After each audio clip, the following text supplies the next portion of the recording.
My boyfriend just moved in with me, and now my stuff keeps disappearing and reappearing in the same spot like I'm losing my mind, but he swears he has no idea what I'm talking about. My boyfriend of 5 months just moved in with me 3 weeks ago. He had some problems with his apartment, damp walls, and it has to be renovated.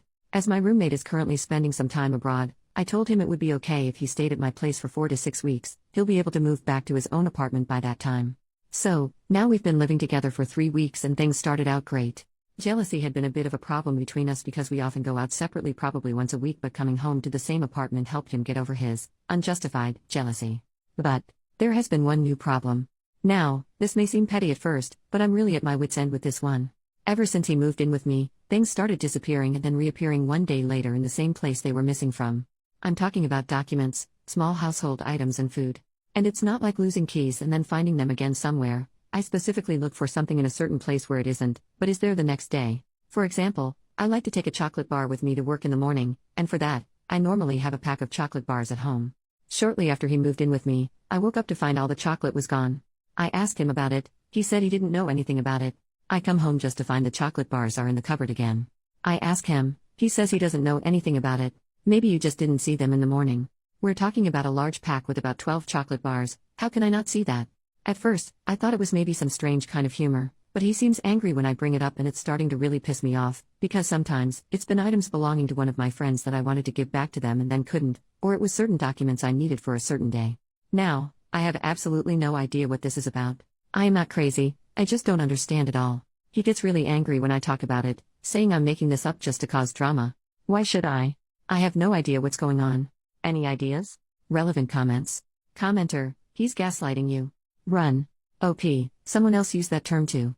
I looked it up on Urban Dictionary but I'm not sure what it's supposed to mean. And why would someone do that? I mean, what's the goal behind it? Reddit rave, this post was made in 2015 by the way. Commenter number 2, the goal is to make you think you're crazy so you doubt your own sanity, and he is the one in control of the situation and is always right because you are clearly insane. To expand on this, it's a way to manipulate you and increase his control while diminishing yours. It is a setup for an abusive relationship. It will manipulate the victim into dependency on the abuser, making the victim mentally unsure or unable to leave the relationship, and often financially unable to do so or have no way to obtain the means to leave. You may want to question his motives here. Would someone you care about and supposedly cares about you too want to make you feel insane? What motive would he have to move your things then put them back? OP, I don't know, this sounds really messed up. He's a nice guy and I don't know how to put it, but he's not the most academic guy. This sounds like serious psychological manipulation. Commenter number 3, it seems your relationship is very fresh still. How long have you known each other before dating? OP, I've known him for about 2 months before dating. We met at a mutual friend's party. I was just out of another relationship and wasn't interested in dating, but he showered me with very romantic gifts, gestures, and letters, which I hadn't known from any of my exes, and I thought it was really sweet, so I gave him a chance and we started going on dates about a month after we met. He wanted a relationship very quickly, and at some point I thought, why not? Update, 9 days later. First of all, thank you all very much for your suggestions, advice, support and concern. I've gotten multiple PMs asking if I was okay and I really appreciate it. So, back to my situation. After I read all your comments and did some reading on gaslighting, I was really freaked out. Plenty of you told me there were other red flags in our relationship. It got me thinking and more stuff came to mind that should have worried me a long time ago. Like 1.